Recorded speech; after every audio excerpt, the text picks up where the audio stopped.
नमस्कार, आप सभी का स्वागत आपके अपने YouTube channel RNS education news में। दोस्तों, इस वीडियो में बड़ा अपडेट है। राजस्थान नर्सिंग ऑफिसर भर्ती डिटेल्ड नोटिफिकेशन जो है जारी कर दिया गया, यानी कि विस्तृत विज्ञप्ति। ठीक है, तो पूरा वीडियो कंप्लीट आप लोग जरूर देखें और इस वीडियो को देखने के बाद आप लोगों का कोई भी कन्फ्यूजन मुझे लगता है कि नहीं रहने वाला है। सबसे पहले बताऊँ, 7020 इसमें पद हैं। ठीक है, 70-20 भी कह सकते हैं आप लोग। और ये पदों का वर्गीकरण है। देखिए यहाँ पर नंबर ऑफ पोस्ट, टोटल पदों की हम बात करें 7020 हैं। और दोस्तों, ये 6981 जो पद हैं नॉन टीएसपी के हैं, जिनमें 1260 पुरुषों के हैं और उससे एक कम, यानी कि 50% सीटें हैं जो महिलाओं की हैं, 50 पुरुषों की है। इस तरीके से आप लोगों को इसको समझना है। ठीक है साथियों, ये आप लोगों का हॉरिजॉन्टल रिजर्वेशन है, यानी कि उत्कृष्ट खिलाड़ियों के 139 पोस्ट हैं। विशेष योगदान का अर्थ है पीएच दिव्यांग अर्थात विकलांग कैंडिडेट्स। ठीक है, सामान्य जो है आप लोगों के 16 पद हैं। ये टीएसपी सहरिया के लिए है, सहरिया जनजाति जो 12 जिले की है वहाँ के लिए है। सहरिया के 39 पद हैं और ये भूतपूर्व सैनिकों के पद हैं। कितने हैं? भूतपूर्व सैनिक यानी कि एक्स मैन के। ठीक है, ये पद आप लोगों को ही मिल जाएंगे बाद में, जिस कैटेगरी के जितने हैं उसके अकॉर्डिंग।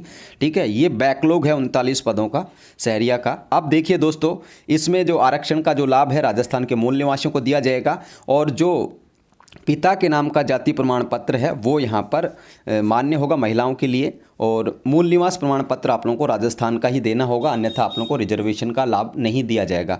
जो महिला अभ्यर्थी, सुन लीजिए मेरी सारी बातें गौर से देखा करें, जो महिला अभ्यर्थी राजस्थान की है और उसकी शादी हो गई हरियाणा, पंजाब, गुजरात, जहाँ भी हो गई हो, तो वो जिस कैटेगरी में राजस्थान में थी उसको वही लाभ मिलेगा। बहुत सारे महिला अभ्यर्थियों का कमेंट होता है कि साहब मैं तो शादी होगी हरियाणा में, अब हरियाणा में हो गई तो मैं कौन सी कैटेगरी का लाभ ले सकता हूँ? भाई, जिस कैटेगरी में आप लोग हो, शादीशुदा महिला अभ्यर्थी है जिसकी शादी अदर स्टेट में हो गई, राजस्थान से अगले किसी दूसरे स्टेट में ब्याही गई वो, तो उसको अपनी रेस्पेक्टिव कैटेगरी का जो है, यानी कि अगर एससी की थी तो उसे एससी ही माना जाएगा। ठीक है, इस बात का भी ध्यान रखें।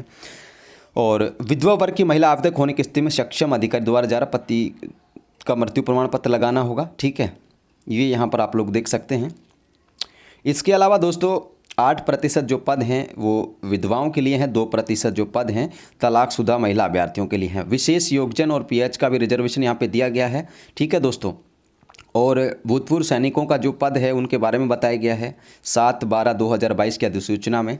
इन पदों को सामान्य प्रक्रिया से भरा जाएगा। मैंने कहा ना शुरुआत में कि ये एक्स मैन वाले जो पद हैं आप लोगों को मिल जाएंगे। ठीक है, अब इसको देखिए किस तरीके से समझना है। ये देख लीजिए यहाँ पर, ये जो आप लोगों के पद हैं ये जनरल के, इसमें 314 और जोड़ लो। ये एससी के जितने थे यहाँ पे दिए गए उसमें 138 जोड़ लो। यहाँ एसटी के जितने दिए गए उसमें 103 जोड़ लो। यहाँ ओबीसी के जितने दिए गए उसमें 181 जोड़ लो। यहाँ एमबीसी के जितने उसमें 43 जोड़ लो और यहाँ ईडब्ल्यूएस के जितने हैं उसमें 87 पद जोड़ लो। ठीक है, इस तरीके से आप लोगों को करना है। अब दोस्तों देखिए, बहुत सारी बातें हैं वो पहले बता चुके हैं। ठीक है, तो अब देखिए न्यूनतम शैक्षणिक योग्यता आप सबको पता है 12वीं पास होनी चाहिए, जीएनएम बीएससी नर्सिंग होनी चाहिए, नर्सिंग काउंसिल का रजिस्ट्रेशन होना चाहिए। ठीक है, तो आरएनसी का जो रजिस्ट्रेशन है वो अनिवार्य है आप लोगों के लिए।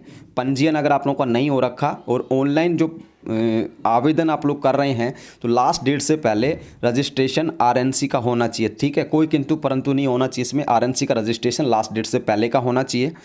जीएनएम और बीएससी नर्सिंग अगर दोनों व्यावसायिक योग्यता होने की स्थिति में केवल एक ही कोर्स का विवरण आप लोगों को भरना है। ठीक है दोस्तों, यहाँ पर आप लोग ध्यान रखें, जीएनएम और बीएससी नर्सिंग दोनों आपके पास योग्यता है तो केवल एक कोर्स का ही ऑनलाइन आवेदन इसमें भरना है। पे मैट्रिक्स लेवल 11 यानी कि सेकंड ग्रेड की नौकरी है। सीधी और स्पष्ट बात यह है। और परिवीक्षा काल में जो है आप लोगों को लगभग जो सैलरी दी जाएगी 2 साल तक वो 26,500 रुपये दी जाएगी। ठीक है साथियों, ठीक है।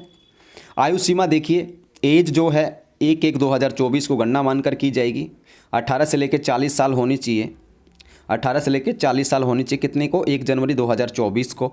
अब दोस्तों यहाँ पर 18 से 40 तो होनी चाहिए, साथ में जो अभ्यर्थी यहाँ पर 31 दिसंबर 2020 को ओवरेज नहीं था, यानी कि वो 40 साल से कम का था, 31 दिसंबर 2020 को 40 से कम का था, तो उसको 2 साल की और छूट दी जाएगी। यानी कि वो 31 दिसंबर 2024 तक जो भर्तियाँ आएंगी उन तक वो देख सकता है, वो ओवरेज नहीं माना जाएगा। ठीक है, अब दोस्तों जो यहाँ पर छूट दी गई है वो भी आप लोग देखें। 18 से 40 तो है ही, और 40 के किसी की 40 भी पार हो गई तो भाई उसको इस तरीके से छूट मिलेगी। अगर आप लोग SC के हैं, ST के हैं, OBC के हैं, MBC के हैं और EWS के पुरुष अभ्यर्थी यानी कि मेल हैं तो आपको 5 साल की छूट दी जाएगी। जनरल की महिला हैं तो ये 18 से 40 तो मांग ही रहे हैं, प्लस 5 और कर लीजिए आप लोग, कितने हो गए, 45 वर्ष तक की जनरल की महिला फॉर्म भर सकती हैं। SC ST OBC MBC EWS की जो महिला अभ्यर्थी हैं वो 10 वर्ष की छूट के साथ 18 से लेके 40 है, प्लस 10 जोड़ लीजिए 50 वर्ष तक की उम्र तक फॉर्म भर सकती हैं। विधवा और तलाकशुदा हैं, इनके लिए कितनी भी उम्र हो भाई, चाहे 56 साल हो किसी की, तो वो भी फॉर्म भर सकती है, ठीक है। और भूतपूर्व सैनिकों के लिए बताया गया तो भूतपूर्व सैनिक को इसमें मिलने वाला है नहीं। और जो PH कैंडिडेट हैं उनको जो आयु सीमा में 5 वर्ष की एक्स्ट्रा छूट है, ठीक है दोस्तों। और ये देख सकते हैं पात्र आवेदक यहाँ पर कार्य अनुभव अवधि के कारण। और ये जो छूट है आप लोग यहाँ पर जो छूट है दोस्तों, वो ऐसा नहीं है कि भाई 5 वो जोड़ लिए, 10 साल वो जोड़ लिए, 3 साल वो जोड़ लिए, ऐसा नहीं होगा, ठीक है। जो बिंदु संख्या 6 है और 7 है वो छूट ही आप लोगों की अतिरिक्त मिलेगी, बाकी जो आपकी उम्र है वो उसके अकॉर्डिंग रहने वाला। 6 और 7 में क्या है, यानी कि जो PH कैंडिडेट हैं उनको 18 से जो 40 है उसके बाद जो कैटेगरी छूटर 5 साल की है छूट है, और ये वह है। बाकी जो उम्र है वो एक बार छूट ले सकते हैं उम्र में आप लोग, जैसे 5 साल किसी को मिल गया तो ये नहीं कि भाई वो 3 साल की और ले लेगा, ठीक है साथियों। तो ये यहाँ पर है। और विगत 3 वर्षों के में ये भर्ती नहीं आई है तो ये 3 साल के एक्स्ट्रा छूट यानी कि 18 से 43 वर्ष इसको समझ सकते हैं, ठीक है साथियों। ये आयु की लेकर के हो गई। चयन प्रक्रिया यहाँ पर दोस्तों जो निर्धारित शैक्षणिक योग्यता यानी कि 12वीं और आप लोगों के GNM और BSc नर्सिंग के 70% निकाल के 30 बोनस अंक दे करके वरीयता सूची बनाई जाएगी। ऑनलाइन फॉर्म भरना है आप लोगों को। और अब आप लोगों को बताते हैं साथियों जो पहले फॉर्म भर चुके हैं उनके लिए क्या कुछ अपडेट है, ठीक है। ऑनलाइन जो फॉर्म है आज से शुरू हो चुके हैं और 4 जून लास्ट डेट है, ठीक है। 4 जून लास्ट डेट है। ऑनलाइन आवेदन में त्रुटि अगर आप लोगों की रह गई है, कोई आपने मिस्टेक्स कर दी है तो आप लोगों को त्रुटि संशोधन करना होगा, यानी कि एडिट का जब ऑप्शन दिया जाएगा तो 200 रुपये आप लोगों को 4 देना पड़ेगा, ठीक है। और त्रुटि में केवल वही चीज़ें चेंज कर सकते हैं जो आप आवेदन की अंतिम दिनांक तक आप लोगों के पास वो बना हुआ होना चाहिए, जो भी डॉक्यूमेंट वगैरह हैं, जो सारी की सारी चीज़ें हैं वो, ठीक है। ऑनलाइन आवेदन प्रक्रिया, ऑनलाइन आप लोगों को फॉर्म इसमें भरना होगा। और जो पहले भर चुके हैं साथियों उनको भी फॉर्म फिर से भरना पड़ेगा। क्या करना पड़ेगा, जो पहले फॉर्म भर चुके हैं उनको फिर से भरना पड़ेगा, लेकिन फ़ीस नहीं देनी, ठीक है। इस बात का भी आप लोग ध्यान रखें, फ़ीस आप लोगों को नहीं देनी जो पहले फॉर्म भर चुके हैं उनको, ठीक है। आवेदक एक मोबाइल नंबर से केवल एक ही फॉर्म भर सकेगा, एक मोबाइल नंबर से अधिक एक से फॉर्म नहीं भरे जा सकेंगे। एक मोबाइल नंबर से एक फॉर्म भरा जाएगा, ठीक है। तो इसलिए मिस्टेक्स होने से बचें। घर बैठ करके सुन लीजिए, अब आप लोग घर बैठ करके ई-मित्र वाले को पैसा ना डालें, ठीक है, कि भाई तू मेरा फॉर्म भर देना, बहन जी तू मेरा फॉर्म भर देना, मामे चाचे ताऊ इनको भूल करके खुद फॉर्म भराने जाना ताकि कोई मिस्टेक्स ना हो। बहुत सारे लोग होते हैं कि रहीसी दिखाते हैं कि बस मेरा तो जानकार ई-मित्र वाला और वो फॉर्म भर देगा, ठीक है। तो ये फॉर्म जो भरते हैं ना, फिर आपकी कैटेगरी गलत होती है, OBC की जगह जनरल भर देते हैं, ठीक है। डेट ऑफ बर्थ की जगह कुछ और भर दिया जाता है। तो फॉर्म खुद जा कर के भराएं, ठीक है। ऐसा नहीं है किसी मामे चाचे ताऊ को बोल दिया वो फॉर्म भर देगा, या मित्र वाला जानकार है मेरा तो वो सब कुछ कर देगा, ठीक है। तो इस चीज़ से ज़रूर बचना आप लोगों को। पिछली बार जो फॉर्म आए थे ये बहुत सारे मिस्टेक्स आप लोगों ने की। ये वजह यही है कि आप ई-मित्र वालों को फ़ोन कर देते हो, फ़ोन पे गूगल पे या किसी अन्य माध्यम से पैसा भेज देते हो और वो अपने आराम से भर देता है। उसकी भी गलती नहीं है, क्योंकि जब आप लोगों ने देखना ही नहीं है फॉर्म भरने का कि किस तरीके से भरा है, सही है गलत है, अब उनसे भी मिस्टेक होना संभव है। इसलिए खुद जा कर के फ़ोन मतलब ई-मित्र की शॉप्स पे, दुकान पे खुद जा कर के भरें। ये ना कहीं किसी के पिछलग्गू बन गए, तू मेरा भर दियो भाई, बहन जी तुम मेरा भर दियो, चाचा मेरा भरवा दियो, पापा मेरा भरवा दियो। सही से आप लोगों को खुद से चेक करना है, इस चीज़ की ध्यान रखें, ठीक है दोस्तों। आवेदक को चाहिए कि आवेदन पत्र सबमिट करने से पहले सभी जो परिस्थितियां हैं उनको जांच ले अलग से, ठीक है। सही तरीके से आप लोगों को देख लेना है सबके सब, ठीक है। और ये कुछ PDF के मतलब इसमें फ़ोटो सिग्नेचर के बारे में बताया गया है, ठीक है, पिक्चर वगैरह साइज वगैरह में। और एक और चीज़ मैं बता दूँ आप लोगों को, ठीक है, जो फ़ोटो आप लोग इसमें लगाओगे ना तो ये सेल्फी वाले फ़ोटो मत लगाना, ठीक है ना। क्या सेल्फी वाले फ़ोटो नहीं लगाने, विशेषकर महिला अभ्यर्थी ध्यान रखे। और टेढ़े मेढ़े मुँह वाले जो आप लोग कर लेते हो, ठीक है भाई, सॉरी भी कहूँगा आप लोगों से, इस तरह का नहीं कहना चाहिए, लेकिन उस चीज़ का ध्यान रखें आप लोग, ठीक है। फ़ोटो आप लोगों की स्पष्ट हो जिसमें आपके कंधे और जो कान हैं, आँख नाक कान जो है स्पष्ट नजर आए, ठीक है। पिछली बार 1-2 ऐसे महिला अभ्यर्थियों ने कहा कि मैंने तो वो टेढ़े वाला फ़ोटो दे दिया, मतलब जो जिस तरीके से एंगल में खींचते हैं वो, तो इस चीज़ का भी ध्यान रखना। फ़ोटो आप लोगों का P4 साइज़ में हो। फ़ीस जो है दोस्तों 500 रुपये है जनरल कैटेगरी के लिए, और आप लोगों की MBC OBC जो क्रीमी लेयर है उनके लिए। इसके अलावा साथियों जो OBC MBC non creamy layer हैं EWS उनके लिए 350 है। समस्त विधवा तलाकशुदा महिला उन सब के लिए जो है फ़ीस है वो 250 रुपये है।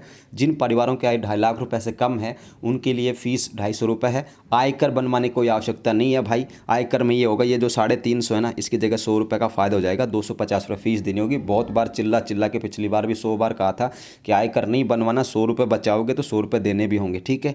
तो ये जानकारी आप सभी के लिए, इस चीज़ का ध्यान रखें, ठीक है दोस्तों। तो देखिए यहाँ पर ये अगर आप 2.5 लाख रुपए से कम इनकम का सोर्स अगर चुनते हैं तो आप लोगों को ये करना पड़ेगा, ठीक है दोस्तों। और राजस्थान से बाहर के कोई भी आवेदन करें तो 500 रुपये फ़ीस है भाई, उनके लिए कोई छूट नहीं होगी। जो अभ्यर्थी पहले आवेदन कर चुके नर्सिंग ऑफिसर 2022 में, उनको भी विज्ञापन वापस से फॉर्म भरना होगा। आवेदन शुल्क आप लोगों को जमा नहीं कराना है, लेकिन आप लोगों को फॉर्म फिर से भरना होगा। ये भी आप लोग ध्यान रखें। जो पहले फॉर्म भर चुके हैं उन्हें वापस फॉर्म भरना होगा, ठीक है। वापस जो फार्म है वो आप लोगों को भरना होगा, इस चीज़ का ध्यान रखें। जो पहले भर चुके हैं, ठीक है, तो इस चीज़ का ध्यान रखें। आप लोगों की फ़ीस नहीं लगेगी, ठीक है। जो नया फॉर्म भरेगा उसको फ़ीस देनी है। जिनको नया नहीं भरना और पहले वाला जो भरा गया है लेकिन फिर भी आप लोगों को नया भरना होगा, ठीक है। ये इस चीज़ का ध्यान रखें। महत्वपूर्ण बिंदु कुछ दिए गए हैं, मोबाइल नंबर वगैरह। जो पहले देखिए, जो पहले फॉर्म भर चुके हैं उनके लिए मैं कहूँगा मोबाइल नंबर चेंज नहीं करना अब, ठीक है। ना जीमेल आईडी चेंज करना, ना कुछ और चेंज करना। जो आपको लगता है कि आप लोगों की वो चीज़ें गलत हुई, जैसे किसी की कैटेगरी गलत हो गई, OBC का था जनरल भरा गया, या OBC के नॉन क्रीमी लेयर था क्रीमी लेयर भरा गया, या किसी की MBC कैटेगरी थी और उसकी जनरल भरी गई गलती से, तो वो चीज़ें आप लोग अब सही कर लेना, ठीक है। फॉर्म सभी को भरना है। ओवरऑल बात ये है, जो पहले भर चुके थे 2022 में, जब नवंबर दिसंबर जनवरी फरवरी मार्च तक जो फॉर्म भर चुके थे उनको फिर से फॉर्म भरना है, लेकिन आप लोगों को फ़ीस यहाँ पे नहीं देनी, ठीक है। और ये पूरी की पूरी जानकारी है, आप लोग पढ़ लीजिएगा। मैं बहुत डिटेल में जानकारी बना चुका हूँ, ठीक है। तो ये है आप सभी के लिए जानकारी दोस्तों। और जो जाति प्रमाण पत्र है उसके लिए मैं बता देता हूँ, ठीक है। वैसे तो जाति प्रमाण पत्र है 1 साल से ज़्यादा पुराना नहीं हो। अगर आप लोगों को, मैं फिर वही बात कहता हूँ, अगर आप लोग OBC से हैं, MBC से हैं, ठीक है, और EWS से हैं, तो 1 साल से ज़्यादा पुराना नहीं हो, लेकिन आप लोग उसे 3 साल तक भी चला सकते हैं। कितने साल तक? 3 साल तक भी चला सकते हैं। इसके लिए आप लोगों को एक एफिडेविट देना होगा। एफिडेविट कब देना होगा? जब आप लोगों का वेरिफिकेशन में नंबर आएगा तब, ठीक है। तो जातीय प्रमाण पत्र को लेकर के भी क्लेश करने की आवश्यकता नहीं है। SC ST के पुराने जाति प्रमाण पत्र हैं वो चल जाएंगे, ठीक है। किसी को नया बनवाने की आवश्यकता नहीं है। OBC MBC EWS इसमें 3 साल तक मान्य है, लेकिन अगर आप लोग 1 साल से ज़्यादा पुराना लगा रहे हो तो उसके लिए एक एफिडेविट देना होगा। वो एफिडेविट निर्धारित प्रारूप में होना चाहिए, ठीक है। ये आप लोग ध्यान रखें। आवेदन की अंतिम दिनांक तक आप लोगों के पास समस्त शैक्षणिक योग्यता, व्यावसायिक योग्यता, रजिस्ट्रेशन, समस्त दस्तावेज, सारी की सारी जो आप लोगों की योग्यता है, कोई भी डॉक्यूमेंट है आवेदन की लास्ट डेट के बाद का नहीं हो, ठीक है। तो ये आप लोग ध्यान रखें। तो ये जानकारी है।